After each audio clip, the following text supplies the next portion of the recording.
রসুল আমার ভালোবাসা, রসুল আমার আলো আশা, রসুল আমার প্রেম এত চমৎকার পরিবেশে শুধু দর্শকবৃন্দ, এই জায়গাটা রাসূল সাল্লাল্লাহু আলাইহি ওয়াসাল্লাম রসুল আমার কাজে কর্মে অনুপ্রেরণা, রসুল আমার ভালোবাসা।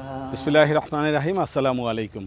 লাইফ অফ মদিনা হতে স্বাগত। শুধু দর্শকবৃন্দ, এই জায়গাটা পুরনো জায়গা, মসজিদে ফাঁসির এই জায়গাটা রাসূল সাল্লাল্লাহু আলাইহি ওয়াসাল্লামের স্মৃতিবিজড়িত জায়গা। এখানে রাসূল সাল্লাল্লাহু আলাইহি ওয়াসাল্লাম জোহর এবং আসরের নামাজ বসে আদায় করেছিলেন। বসে আদায় করার কারণ ছিল, যখন জানি যে আহত ছিল, সাহাবীরা আহত ছিল, তো সেই বিখ্যাত জায়গায় আমরা উপস্থিত আছি। এখানে আমি আরও অনেকবার এসেছি, কিন্তু এখন মিনিস্ট্রি অফ ট্যুরিজম এই জায়গাটাকে একটু সুন্দর করে, সে মসজিদে ফাঁসির যে হিস্ট্রিটা আমরা সবাই জানি, এবং এই জায়গাটা দেখেন দুই পাহাড়ের মাঝে একটু সংকীর্ণ জায়গা, আর এই সংকীর্ণ জায়গা হিসেবেই এখানে একটি কোরআনের আয়াত নাজিল হয়। এত চমৎকার পরিবেশে উহুদের পাহাড়ে বসে আছি। রাসূল সাল্লাল্লাহু আলাইহি ওয়াসাল্লামের স্মৃতিবিজড়িত রক্তমাখা পথ দিয়ে রাসূল সাল্লাল্লাহু আলাইহি ওয়াসাল্লাম ওই জায়গায় গিয়ে আশ্রয় নেন। এবং আমার পিছনে যে পাহাড়টা আমরা দেখি এখন, এখানে সাহাবীরা আশ্রয় নেন। সব সাহাবীরা এইখানে পাহাড়ের ভিতরে চলে আসেন। কারণ কি, খালিদ বিন ওয়ালিদ রাদিয়াল্লাহু তাআলা পরবর্তীতে তিনি সাহাবী হন। প্রথমে সাহাবী ছিলেন না ওদের সময়। তার কাছে ঘোড়া ছিল, ঘোড়া দিয়ে তাদেরকে আক্রমণ করা সহজ না, তাই তারা বিফল হয়ে যায়। তাই সাহাবীর উপরে বসে, পাহাড়ের চারিদিকে বসে তারা কথোপকথন করতেছিল। মসজিদে ফাঁসি এই মসজিদটির অপর নাম মসজিদে উহুদ। উহুদ পাহাড়ের সাথে মিশানো বলে এই নামে প্রসিদ্ধ। কোরআন মজিদের একটি আয়াত আল্লাহ পাক বলেন, হে মুমিনগণ, যখন তোমাদেরকে বলা হয় মজলিসের স্থান প্রশস্ত করে দাও, তখন তোমরা স্থান প্রশস্ত করে দাও। আল্লাহ তোমাদের জন্য প্রশস্ত করে দেবেন। যখন বলা হয় উঠে যাও, তখন উঠে যেও। তোমাদের মধ্যে যারা ঈমানদার এবং যারা জ্ঞান প্রাপ্ত, আল্লাহ তাদের মর্যাদা উচ্চ করে দিবেন। আল্লাহ খবর রাখেন যা কিছু তোমরা করো। সূরা মুজাদালাহা। হযরত ওমর বিন আব্দুল আজিজ রহমতুল্লাহ মদিনার গভর্নর থাকাকালীন মসজিদটি দালান আকারে তৈরি করেন। তারপর উসমানী যুগে দ্বিতীয়বার পুনর্নির্মাণ করা হয়। চৌকানো বিশিষ্ট পুরনো পাথরের তৈরি মাত্র 18 হাত মসজিদের প্রশস্ততা। মসজিদটি অত্যন্ত ছোট, উহুদ পাহাড়ের সাথে এই স্থানে অবস্থিত। রাসূল সাল্লাল্লাহু আলাইহি ওয়াসাল্লামের স্মৃতিবিজড়িত মসজিদে ফাঁসি, উহুদের মর্মান্তিক যে কাহিনী, সেই উহুদের যুদ্ধের পরে রাসূল সাল্লাল্লাহু আলাইহি ওয়াসাল্লাম যখন এই উহুদের যুদ্ধের এই পাহাড়ের ঠিক এখানে আশ্রয় গ্রহণ করেন, তখন আহত অবস্থায় রাসূল সাল্লাল্লাহু আলাইহি ওয়াসাল্লাম ওই যে গুহার মধ্যে অবস্থান নেন। এই মসজিদে ফাঁসিতে রাসূল আকরাম সাল্লাল্লাহু আলাইহি ওয়াসাল্লাম নামাজ পড়েন। তিনি উহুদ যুদ্ধের পর এই স্থানে জোহর ও আসরের নামাজ একত্রে বসে আদায় করেন। শুধু দর্শকবৃন্দ, এই জায়গাটা রাসূল সাল্লাল্লাহু আলাইহি ওয়াসাল্লাম প্রথম যখন উহুদ থেকে আসেন, এখানে এসে আশ্রয় নেন এবং এই পাথরগুলো নরম হয়ে যায়। রাসূল সাল্লাল্লাহু আলাইহি ওয়াসাল্লাম মাথা মোবারক এখানে রাখেন। তো সেই বিখ্যাত জায়গায় আমরা উপস্থিত আছি। বাকিটা আল্লাহ আলম। আর তারপরে মসজিদে ফাঁসে, যেখানে জোহর এবং আসরের নামাজ একসাথে নামাজ পড়েছেন, এবং তারপরে যে গুহা আছে সেখানে গিয়ে আশ্রয় নিয়েছেন।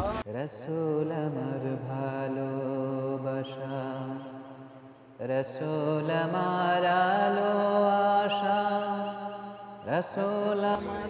সকালবেলা এখানে অনেক ভিজিটর এসে গেছে। একসময় কিন্তু এটা পাহাড়ের পাদদেশ ছিল, এখন এটা ভেঙে বিকেলবেলায় বসা যায়, এরকম করা যায়, সেই রকম একটা সুন্দর ব্যবস্থা এখন করা হয়েছে। এবং সুন্দর করে এখানে বিকেলবেলা অনেকে বসে, যে সেটাও আমরা দেখছি। পাহাড়ের এই যে এই পাহাড়ের পাদদেশেই, এই পাহাড়ের উপরেই সাহাবারা উঠে গেছিলেন। বিখ্যাত জায়গায় সকালবেলায় আমরা বসে এত মনোমুগ্ধকর একটা পরিবেশ পাচ্ছি, আলহামদুলিল্লাহ। সেই জায়গাটায় বসছি, তো সেই জায়গাটাই আপনার এই সৌন্দর্যটা দেখাচ্ছি, উহুদের যে সৌন্দর্য। উহুদ সম্বন্ধে রাসূল সাল্লাল্লাহু আলাইহি ওয়াসাল্লাম বলেছিলেন যে উহুদ জান্নাতি পাহাড়। উহুদ আমি উহুদকে ভালোবাসি, উহুদ আমাদেরকে ভালোবাসে। তো সেই উহুদের প্রান্তে বসার পরে একটা জান্নাতি একটা সুগন্ধ, জান্নাতি একটা পরিবেশ, মৃদুমন্দ বাতাস, সেটা আমরা এখন পাচ্ছি মাশাআল্লাহ। রাসূল আকরাম সাল্লাল্লাহু আলাইহি ওয়াসাল্লাম ওই যে জায়গাটা, ওইখানে গিয়ে আশ্রয় নেন। প্রথমে যে গারে ওহুদ বা ওহুদের যে পর্বত, ওহুদের যে গুহা, সেটা দেখালাম। এখন রাসূল সাল্লাম যেখানে আশ্রয় নিয়েছিলেন সেই জায়গাটা গিয়ে আপনাদের দেখাবো। চলুন আমার সাথে, আমি যাচ্ছি এখন। রসুল আমার কাজে কর্মে অনুপ্রেরণা, রসুল আমার ভালোবাসা, রসুল আমার আলো আশা। 10 থেকে 12 ফিটের মতো গাঁথনি দেওয়া, দেওয়াল দেওয়া, যাতে করে ওইখানে যাওয়া যায় না। কিছুদিন আগে ওইখানে একটা পকেট করে কনস্ট্রাকশন করেছিল, তখনও অনেক সময় খোলা ছিল, কিন্তু যে কোনো আমরা ব্যস্ত ছিলাম, যে জন্য ওই জায়গাটা তখন যেতে পারিনি। কিন্তু আমি প্রথম জমানায় যখন মদিনায় আসি, আজ থেকে 22 বছর 25 বছর আগে, তখন এই জায়গাটাই যে 10 ফুট ছিল না, তখন 3-4 ফুটের মতো ওই ওয়ালটা ছিল। তো 3-4 ফুট সহজেই টপকানো যেত। তো আমার সুযোগ হয়েছিল আলহামদুলিল্লাহ ওই জায়গাটা টপকিয়ে ভিতরে দেখার। তো আজকে আমরা শুধু এই যে পরিবেশটা দেখলাম, আর এই জায়গা, পুরো জায়গাটাই এখন মিনিস্ট্রি অফ ট্যুরিজমে আন্ডারে চলে আসছে। এগুলো সব যারা আসবে এখানে সিস্টেমেটিক একটা সুন্দর একটা অবকাঠামো তৈরি করা হবে। এখান থেকে যখন যুদ্ধ শেষ হয়, তখন ওই পাহাড়ের উপর থেকে দেখতে থাকেন যে মক্কার যারা কোরাইশ, তারা ঘোড়ায় চলে যাবেন নাকি তারা উটের পিঠে। তো দূর থেকে দেখেন যে তারা উটে উঠে গেছে, তো তার মানে হলো তারা দূর সফরে চলে গেছে। তো তখন তারা আবার ফিরে যায় এবং সেখান থেকে রাসূল সাল্লাল্লাহু আলাইহি ওয়াসাল্লাম যখন আবার মসজিদ হুজরাতে চলে যায়, মদিনায় চলে যায়, সেখানে গিয়েও তার মনের মধ্যে একটা দূরদৃশ্য, তো যে যুদ্ধ মনে হয় ওরা আবার আক্রমণ করতে পারে।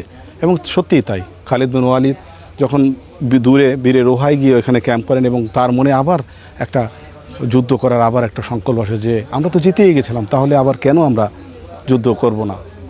রাসূল সাল্লাল্লাহু আলাইহি ওয়াসাল্লামের মনের মধ্যেই যেন কেন বুঝতে পারছো যে এই যুদ্ধটা আবার হতে পারে। এই জন্যই তখন স্নায়ু যুদ্ধ শুরু হয়। রাসূল সাল্লাল্লাহু আলাইহি ওয়াসাল্লাম আবার তাদের ধাওয়া দেওয়ার জন্য আহত সাহাবীদের নিয়ে তিনি আবার এই যে ওয়াদি আল হামরায় চলে যান। পরবর্তীতে অনেকেই বলে যে এই সংকীর্ণ জায়গা উদ্দেশ্য হয়েছে, কিন্তু আয়াতটা নাজিল হয়েছে মদিনাতে। তো আল্লাহ আলম, সেটা আল্লাহ সুবহানাহু ওয়া তাআলাই ভালো জানেন। তো এই সংকীর্ণ মসজিদ নিয়েই একটি কোরআনের আয়াত আছে, সেটা আপনারা এখন শুনতে থাকুন। আউযু বিল্লাহি মিনাশ শাইতানির রাজীম। ইয়া আইয়ুহাল্লাযীনা আমানু ইযা ক্বিলা লাকুম তাফাসসাহু ফিল মাজালিসি ফাফসাহু ইয়াফসাহিল্লাহু লাকুম ওয়া ইযা ক্বিলা انشزوا فانشزوا يرفع الله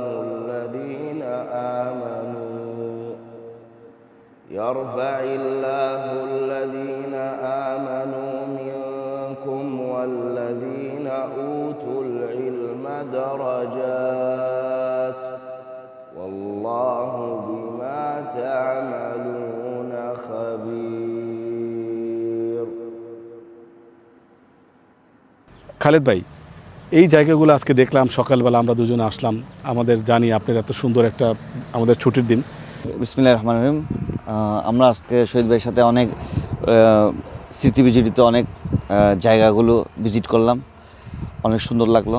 ইনশাল্লাহ শহীদ ভাইয়ের চ্যানেলে আপনারা সবসময় থাকবেন কে সম্ভব করার জন্য, যেখানে মানুষ এখনও পর্যন্ত পৌঁছায় নেই, সেই ধরনের জায়গাগুলো আমরা খুঁজে পাওয়ার চেষ্টা করতেছি।